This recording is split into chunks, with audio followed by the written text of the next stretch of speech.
Videos anteriores hemos estudiado algunos capítulos de un libro de la filósofa inglesa y también teósofa Anna Besant, llamado Cristianismo Esotérico. En este libro ella analiza las principales ideas y cuestiones relativas al cristianismo desde el punto de vista de lo que se llamaba anteriormente secreto o esotérico. Y como ya hemos explicado antes, todas las religiones en todas las culturas del mundo tienen dos enseñanzas: una exotérica para el público en general, que es más sencilla, puesto que se considera que algunas personas no están listas todavía para entender algunos dogmas y algunos conocimientos filosóficos que pueden considerarse un poco abstractos, un poco difíciles de entender.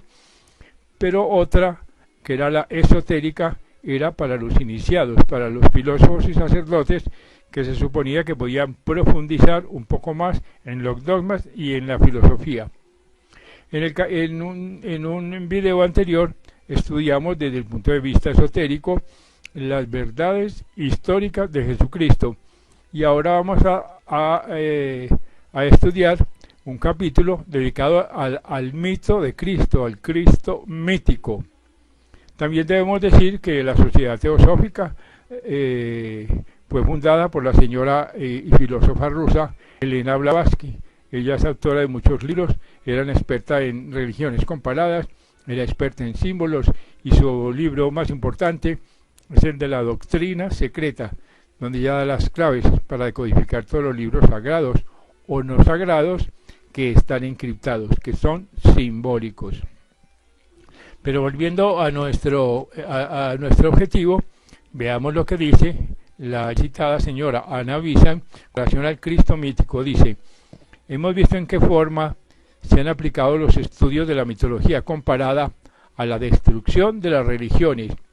Pues bien, algunos de sus más demoledores ataques se han dirigido en contra de Jesucristo, su nacimiento de una virgen en Navidad, entre comillas, la matanza de los inocentes, sus milagros y enseñanzas, su crucifixión, resurrección y ascensión.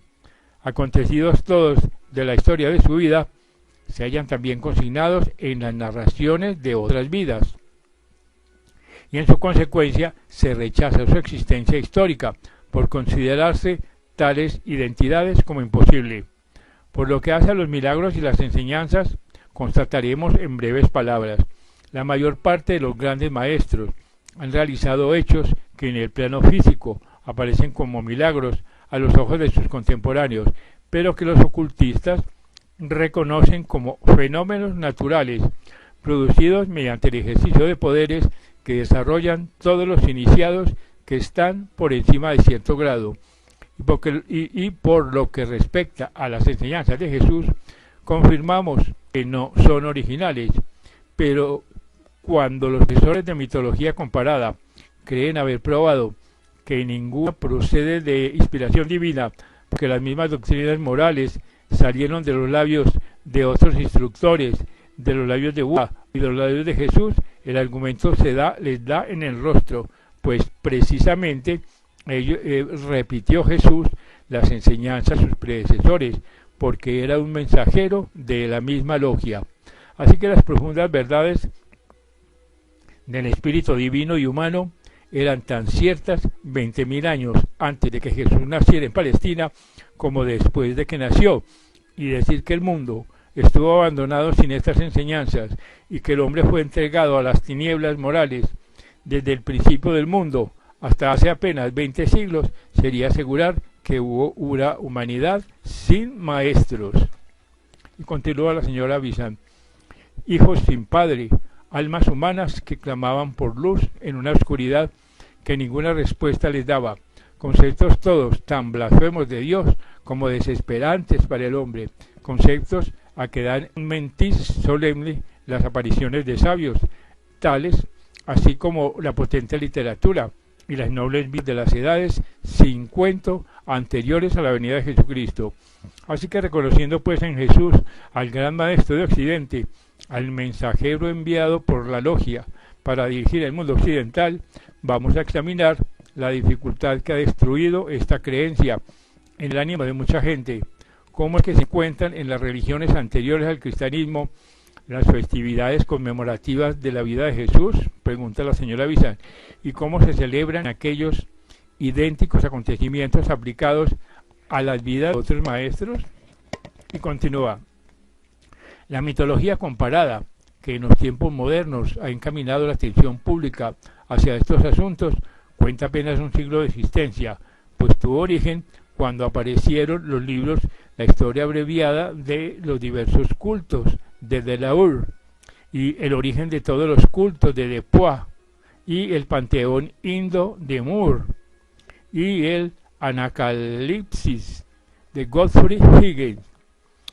Y añade, a estas obras siguieron otras muchas, cada vez más científicas y severas, y en la recolección y comparación de los hechos, hasta el punto de llegar a ser imposible que una persona culta se atreva tan siquiera a discutir las identidades y semejanzas que en todos los lados se pone de manifiesto.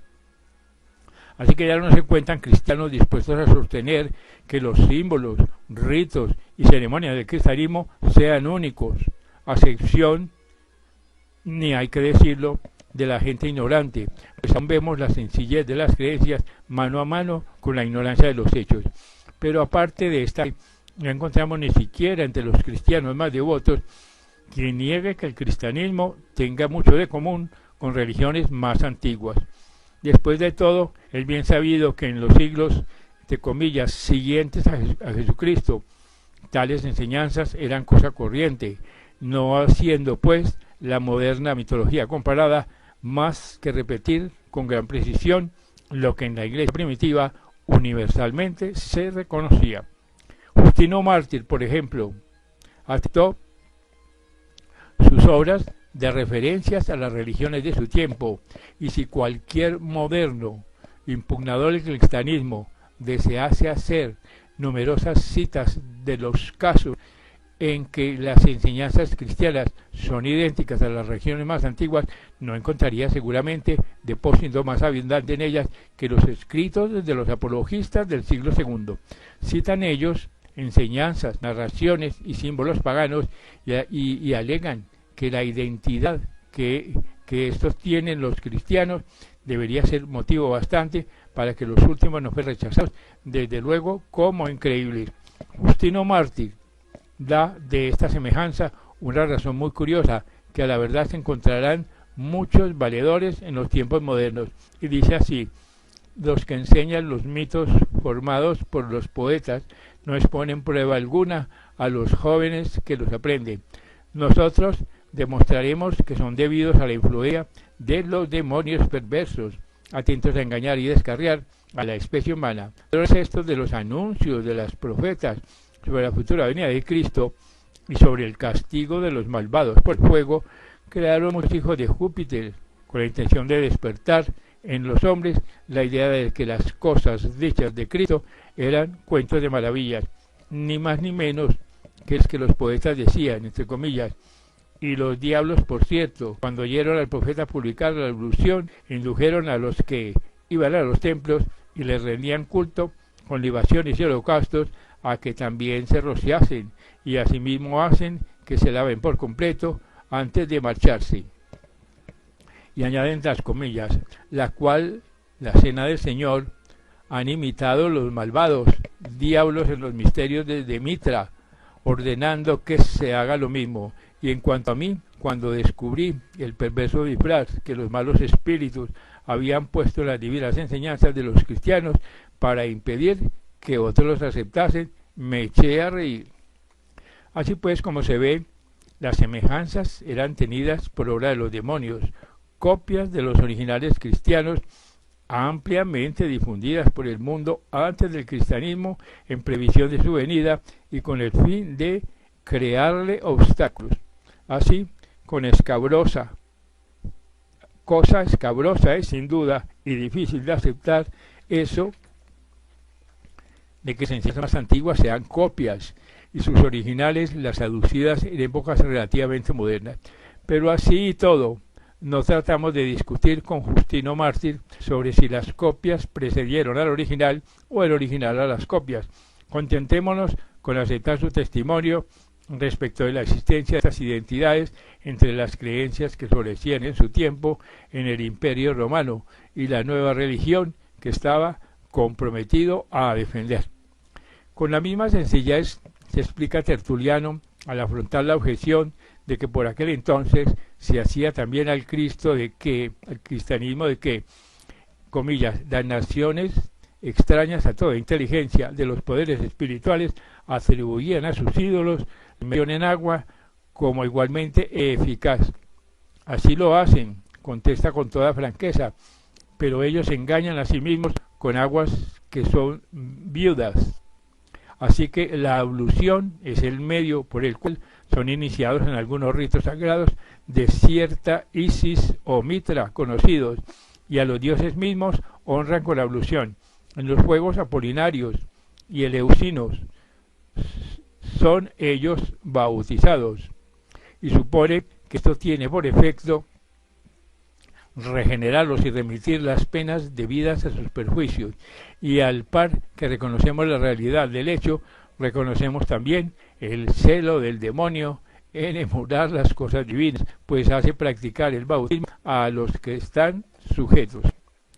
Y agrega, para desatar el nudo de estas semejanzas, vamos a estudiar el Cristo mítico, el Cristo de los mitos o leyendas solares, pues estos mitos constituyen las formas pletóricas en que ciertas profundas verdades fueron dadas al mundo.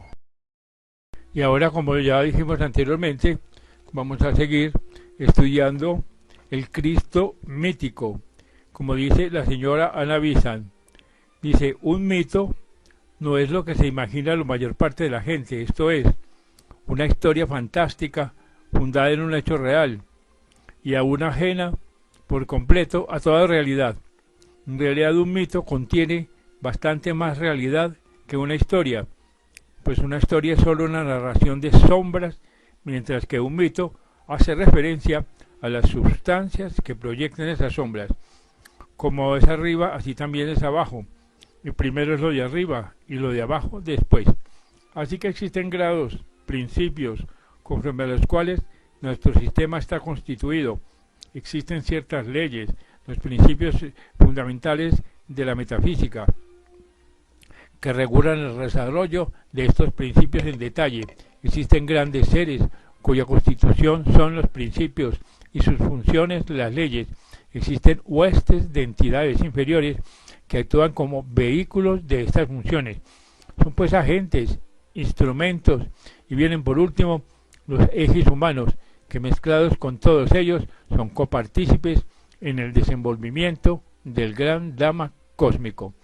Así que estos diversos trabajadores de los mundos invisibles proyectan sus sombras sobre la materia física, y estas sombras son cosas, entre comillas, los cuerpos, los objetos de que el universo físico está constituido. Las sombras, pues, dan solo una pobre idea de los objetos que las lanzan, bien así como lo que aquí abajo llamamos sombras dan una idea muy pobre de los objetos que las producen. Son meras siluetas de fondo oscuro, desprovistas de pormenores, con longitud y latitud, pero sin profundidad. En la historia de una narración muy imperfecta y a veces desconcertada de la danza de estas sombras en el mundo umbrío de la materia física, el que haya visto funcionar una linterna mágica y haya hecho comparación de lo ejecutado por un hábil jugador detrás del lienzo con lo que sobre él es percibido, podrá obtener una vívida idea de la naturaleza ilusoria de las acciones umbrosas y deducir de ello analogías no desencaminadas. El mito, pues, refiere cómo se mueven los que hacen las sombras, y el lenguaje usado para ello es lenguaje de símbolos. Así como nosotros tenemos palabras que significan cosas, por ejemplo, la palabra mesa, que es símbolo de un objeto conocido de cierta especie. Así los símbolos significan objetos de planos más elevados. Cada uno con su significación propia constituyen un alfabeto pictórico, el cual emplean todos los escritores de mitos. Así que todo símbolo lleva adaptada la designación de determinado objeto a la manera con que las palabras se usan entre nosotros para distinguir una cosa de otra, y por lo tanto el conocimiento de los símbolos es necesario para la lectura de estos mitos. Los expositores originales de los grandes mitos son siempre iniciados, o sea, hechos a manejar el lenguaje simbólico y a emplearlo por de contado de un modo invariable y reconocido. Cada símbolo pues tiene un significado principal y además otros varios subalternos que guardan relación con el primero. Por ejemplo, el sol es símbolo del logos y este es su significado principal o primario, pero también significa una encarnación del logos, o sea, de los grandes mensajeros que lo representan temporalmente, al modo que un embajador representa a su rey. Los altos iniciados, pues, que para misiones especiales toman carne humana y viven entre los hombres por algún tiempo, como directores o maestros, son designados por el símbolo del sol, pues aunque no sea su símbolo propio en un sentido individual, viene a convertirse en tal por razón de su altísimo cargo. Así que todos los seres a quienes este símbolo designa se distinguen de un modo notorio. Sus condiciones características son especiales. Determinan las situaciones por las que pasan, singulares las acciones que ejecutan. El sol es la sombra física o cuerpo del logos, y así se le llama, de aquí que su curso anual en la naturaleza sea un reflejo de la actividad del logos, en la forma parcial en que una sombra es capaz de representar la actividad del objeto que la proyecta. En resumen, es el curso anual del sol, la sombra del logos, y dice entre comillas, del Hijo de Dios, cuando desciende a la materia, y esta es la significación del ciclo solar. Así que de aquí procede también el que cualquier encarnación del logo, o sea, uno de sus altos emisarios, represente a sí mismo en su cuerpo mortal esa actividad a manera de sombra. Por eso han de producirse necesariamente las semejanzas que se ofrecen en las historias de esos emisarios, y consiguientemente, donde se note la falta de tales identidades, está la prueba de que la personalidad de que se trata no tuvo los poderes y que su misión fue de un orden inferior. Es pues el mito solar una relación que, representando en primer lugar la actividad del logos o del verbo en el cosmos, viene en lugar secundario a resumir la vida de una individualidad que es una encarnación de logos, uno de sus excelsos embajadores.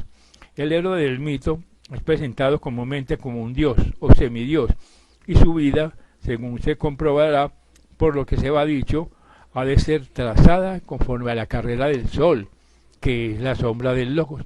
Así pues, la parte de carrera consumida durante la vida humana es la comprendida entre el solsticio de invierno y la llegada al cenit en el verano. El héroe nace en el solsticio de invierno, muere en el equinoccio de primavera y, venciendo a la muerte, se eleva en medio del cielo. A este respecto son interesantes las siguientes observaciones, aunque se refieren al mito de un modo más general, como una alegoría que semeja a verdades internas. Entre comillas, Alfredo de Vigny ha dicho que la leyenda a veces contiene más verdad que la historia, porque la leyenda no da cuenta de los hechos, a menudo incompletos y abortivos, sino del genio mismo de los grandes hombres y de los grandes pueblos. Este hermoso pensamiento es sobre todo aplicable al Evangelio, pues en él no se contiene la verdadera narración de lo que ha sido, sino además el relato sublime de lo que es y de lo que siempre será. Siempre será el Salvador del mundo, adorado por los reyes de la inteligencia que representan los magos. Siempre Él multiplicará el pan de la Eucaristía para alimento y fortaleza de nuestras almas. Cuando en negra noche y en medio de la tormenta le invoquemos, vendrá siempre a nosotros, andando sobre las aguas, y extenderá siempre su mano para ayudarnos y caminar sobre las aguas. Siempre acudirá en los desórdenes de nuestra mente y devolverá a nuestros ojos la luz pida y luminoso y transfigurado se presentará siempre en el Tabor a sus devotos, interpretando la ley de Moisés y desplegando el celo de Elías. Ya veremos que los mitos están íntimamente relacionados con los misterios, pues parte de estos era la vívida representación pictórica de lo que le ocurre en los más elevados mundos, lo cual venía al cabo a tomar el mito.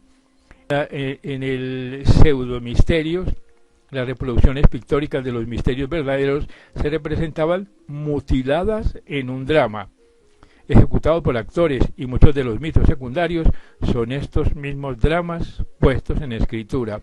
Así pues, el amplio bosquejo de la historia del dios Sol es muy claro. Su accidentada vida se comprende dentro de los primeros 6 meses del año solar, y los 6 restantes se dedican a la protección y conservación en general. Nace siempre en el solsticio de invierno, después del día más corto del año, a la medianoche del 24 de diciembre, cuando el signo de la Virgen o de Virgo se eleva sobre el horizonte. Nacido en tal coyuntura, nace siempre de una Virgen, después le ha dado luz a su hijo Sol. Como el signo celeste de Virgo sigue inmutable e inmaculado cuando el Sol surge de él en el cielo. Débil y decidido como niño, ha venido la vida durante los días más cortos y las noches más largas. Para nosotros que estamos en el norte del Ecuador, se encuentra rodeado de peligros en la infancia. El reino de las tinieblas es mucho más largo que el suyo en los primeros días, pero vive a pesar de todos los peligros que le amenazan. Los días se prolongan hacia el equinoccio de primavera y llega el momento de pasar de uno a otro extremo, de crucificar. La crucifixión, cuya fecha varía en cada año. A veces se encuentra al dios Sol esculpido dentro del círculo del horizonte, con la cabeza y los pies tocando la circunferencia al norte y al sur, y extendido de brazos toca con las manos el este y el oeste, y entre comillas dice, él está pues crucificado. Después de esto se eleva triunfante, sube a los cielos, madura el grano y el racimo, dándoles de su vida misma para que se forme una sustancia y mediante ella la de sus adoradores. El Dios nacido al amanecer del 25 de diciembre es pues crucificado siempre al equinoccio de primavera y siempre entrega su vida al alimento de los adoradores. Ellos son los distintivos más salientes del Dios Sol, lo fijo de la fecha del nacimiento y lo variable de la muerte tienen significación muy grande cuando observamos que la primera es la de una posición fija del Sol y la segunda la de una posición variable del mismo. Así pues, la Pascua de Resurrección, entre comillas, es movible y se calcula por las posiciones relativas del Sol y de la Luna, cosa impropia para fijar el aniversario de un acontecimiento histórico, pero muy natural e inevitable cuando se trata de calcular una festividad solar. Así que fechas variables que no indican la historia de un hombre, sino que apuntan al héroe de un mito solar. Y estos sucesos están reproducidos en las vidas de los diversos dioses solares, de cuyas imágenes hay ejemplos abundantes en la antigüedad. La Isis de Egipto, como María de Belén, era Nuestra Señora Inmaculada, estrella del mar, reina del cielo, madre de Dios, representábala de pie sobre la media luna, coronada de estrellas, dando de mamada a su hijo Horus, y con la cruz detrás del niño, sentado en la falda de su madre. El signo de Virgo del zodíaco se encuentra representando en antiguos dibujos por una mujer amamantando un niño. Este es el tipo de todas las futuras Madonas, con sus divinos hijos, el cual muestra el origen del símbolo. Así es también la figura de Devaki, con el niño Krishna en sus brazos, y así la de Milita, o Ishtar de Babilonia, con la especial corona de estrellas y su hijo Tammuz en la rodilla, Mercurio y Esculapio, Baco y Hércules, Perseo y los Dioscuros, Mitra y Zaratustra, tuvieron todos nacimiento divino y humano, igual que Jesucristo. Así pues, la relación del solsticio de invierno con Jesús es también significativa. El nacimiento de Mitra se celebraba también por entonces. El nacimiento es uno de los mayores misterios de la religión egipcia. Sus representaciones aparecían pintadas en los muros de los templos. Era el hijo de la divinidad y en la época de las Pascuas, o sea, en el correspondiente a la festividad nuestra, su imagen se sacaba del santuario con ceremonias peculiares, lo mismo que la imagen del niño bambino se saca y se exhibe todavía en Roma. Y sobre la fijación del 25 de diciembre como la fecha del nacimiento de Jesús, dice Williamson lo que sigue, comillas, todos los cristianos saben que el 25 de diciembre es ahora el día designado para la festividad del nacimiento de Jesús, pero pocos están enterados de que no siempre ha sido así. Dícese que ha habido 136 fechas distintas asignadas a tal hecho por las diversas sectas cristianas. Lightfoot da el 15 de septiembre, otros la de febrero o agosto. Epifanio menciona dos sectas, una que lo celebraba en junio y la otra en julio. La cuestión pues fue resuelta al fin por el Papa Julio I el año 337 y San Crisóstomo escribía en el año 390 lo siguiente, comillas: ese día, esto es el 25 de diciembre, también se fijó últimamente en Roma para el nacimiento de Cristo, con el propósito de que mientras los paganos estuvieron ocupados en sus ceremonias, las brumalias en honor de Baco, pudiesen los cristianos celebrar tranquilamente sus ritos. Otro autor, Gibson, en su obra Caída del Imperio Romano, escribe: los cristianos romanos, tan ignorantes sus hermanos de su verdadera fecha de nacimiento de Cristo, fijaron la solemne festividad del 25 de diciembre, día de las brumalias o del solsticio de invierno, en el cual celebraban anualmente los paganos el nacimiento del sol. Otro autor, King, en sus Gnósticos y sus verdades, dice también: la antigua fecha o fiesta del 25 de diciembre, en honor del natalicio del Uno Invencible, celebrada con grandes juegos en el circo, fue adelante transferida a la conmemoración del nacimiento de Cristo, cuya fecha precisa confían muchos padres de la Iglesia, que era entonces desconocida. Así pues, y al presente, el canónigo Ferrar dice que, comillas, es inútil todo intento por descubrir el mes y día de la Natividad. No existen datos con que poder determinar, ni aun siquiera de un modo aproximado. De todo lo cual resulta que la gran festividad del solsticio de invierno se venía celebrando desde tiempos antiguos y en países apartados para honrar la memoria del nacimiento de un Dios, a quien casi invariablemente se designa como un Salvador y cuya madre se llama a veces Virgen Pura. Las notables semejanzas que se han señalado, no solo en lo que respecta al nacimiento, sino también en lo que se refiere a la vida de estos dioses salvadores, son demasiado numerosas para que se las considere como una mera coincidencia. Y agrega la señora Visan: también vemos un mito relacionado con la personalidad histórica del señor Buda, bien conocida la narración corriente en la India sobre su vida, donde la historia del nacimiento se presenta en forma sencilla y humana, pero en las relaciones chinas nace de una virgen, Mayadevi, con lo que el mito arecaico hace de él un nuevo héroe. Asimismo, dice Williamson, que los pueblos celtas aún encienden hogueras en las zonas del 25 de diciembre, que entre los montañeses de Irlanda y Escocia llevan todavía el nombre de Bel o Baltine. Esto es la denominación de su antigua deidad, Bel, Baal, el dios sol, aunque ahora lo enciendan en honor de Cristo. Así que bien pensado, las fiestas de Navidad deberían ofrecer a los amantes de Cristo nuevos motivos de santificación y de regocijo, al considerarlas como continuación de una antigua solemnidad celebrada en todo el mundo desde los tiempos más remotos. Ciertamente las campanas anunciadoras de la festividad suenan a través de toda la historia, pues su armonioso repique sale del fondo de las tinieblas de las edades más primitivas. El sello de la verdad se encuentra en la aceptación universal, no en la posesión del exclusivismo. Ya se ha dicho que la fecha de la muerte no es fija, como la del nacimiento.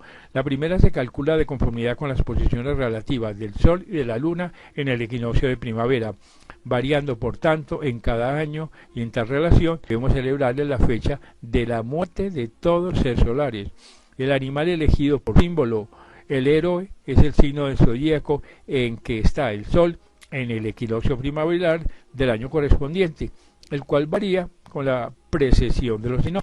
Oanes de Asiria tenía el signo de Piscis, el pez, y en esta forma se le representaba. Mitra tenía el de Tauro, por el cual figura montado en un toro, y a Osiris se rendía culto como a Osiris Apis o Serapis, el toro. Merodach de Babilonia era adorado como un toro. Y así lo fue también Astarte de Siria. Cuando el sol está en el signo de Aries, el carnero o cordero, como veremos otra vez a Osiris, corre como el carnero. E igualmente a Astarte y a Júpiter a Amón. Este mismo animal vino a ser el símbolo de Jesús, el Cordero de Dios, y el empleo del Cordero como símbolo suyo, como pues se ha puesto en la cruz, es muy común en las esculturas de las catacumbas.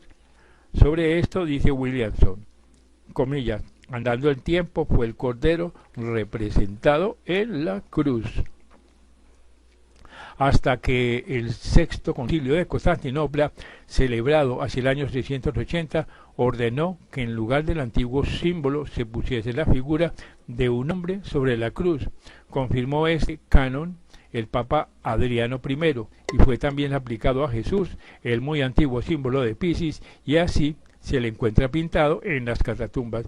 Así pues, la muerte y resurrección del héroe solar en el equinoccio de primavera o cerca de él se encuentran tan ampliamente difundidas como su nacimiento en el solsticio de invierno. En tal época moría Osiris a manos de Tifón y se le figuraba en el círculo del horizonte con los brazos extendidos, como si estuviese crucificado, postura que originalmente significaba que envilecía, no que padecía sufrimientos. Llorábase anualmente las muertes de Tammuz en Babilonia y en Siria el equinoccio de primavera, así como también la de Adones en Siria y Grecia, y la de Atis en Frigia, de se hacía su esfinge, comillas, como un hombre clavado en un madero a sus pies. Igualmente, se solemnizaba en Persia la muerte de Mitra y en Grecia la de Baco y Dionisio, que son uno mismo. Así que en México reaparece la misma idea, como de ordinario, acompañada de la cruz.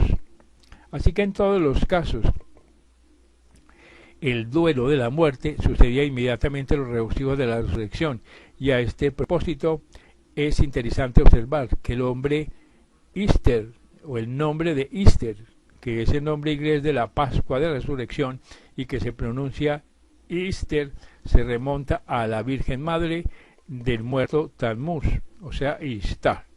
También interesante el hecho de que el ayuno que precede a la muerte en el equinoccio primaveral, o sea, la cuaresma moderna, se encuentra en muchos países: México, Egipto, Persia, Babilonia, Asiria, Asia Menor, en algunos casos definitivamente por 40 días.